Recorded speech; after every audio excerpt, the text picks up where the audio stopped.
ఆదిశంకరులు భగవద్గీత, బ్రహ్మసూత్రాలు, విష్ణు సహస్రనామాలు వంటి అన్ని విశిష్ట విద్యలకు వ్యాఖ్యానం రాశారు.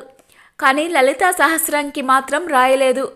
ఒకరు వారిని అదే విషయం అడుగగా సౌందర్యలహరికి లలితా సహస్రంకి తేడా లేదు. ఇందులో చెప్పిన విశేషాలన్నీ లలితా సహస్రంకి భాష్యమే, మళ్ళీ ప్రత్యేకంగా రాయడం ఎందుకు అన్నాడు. అడుగడుగున మహావిద్య ఉంటుంది సౌందర్యలహరిలో. సౌందర్యలహరి స్వయంగా పార్వతీదేవి ఇచ్చింది. కానీ కొన్ని శ్లోకాలు నంది తొలగించటం వల్ల ఆదిశంకరులు అమ్మని ధ్యానించి తానే స్వయంగా మిగతా శ్లోకాలు రచించాడు.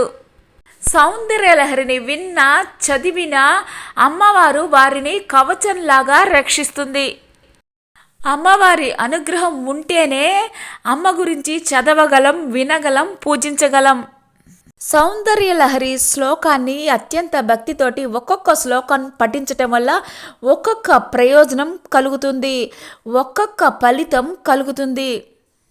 శివ శక్త్యా యుక్తో యది భవతి శక్తః ప్రభవితుం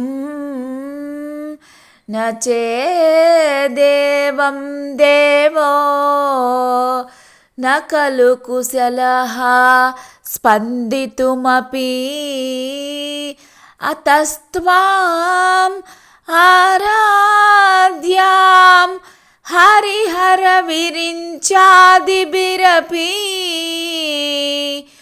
ప్రణంతుం స్తోతుం వా కథమకృత పుణ్యః ప్రభవతి. అమ్మ శివుడు శక్తితో కలిసినప్పుడు మాత్రమే సృష్టి స్థితి లయాదులను చేయుటకు సమర్థుడవుతున్నాడు. శక్తితో కలయిక లేనప్పుడు అతడు స్వయం ప్రకాశ రూపుడైనప్పటికీ స్పందించుటకు కూడా సమర్థుడు కాడు.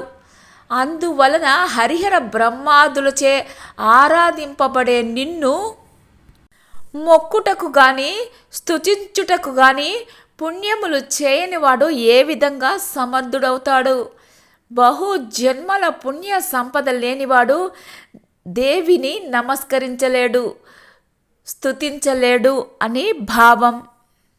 అసలు సృష్టిలో ఏది జరగాలి అన్నా అమ్మ అనుగ్రహం ఉండాలి. అమ్మ అనుగ్రహం లేకపోతే బతుకే లేదు.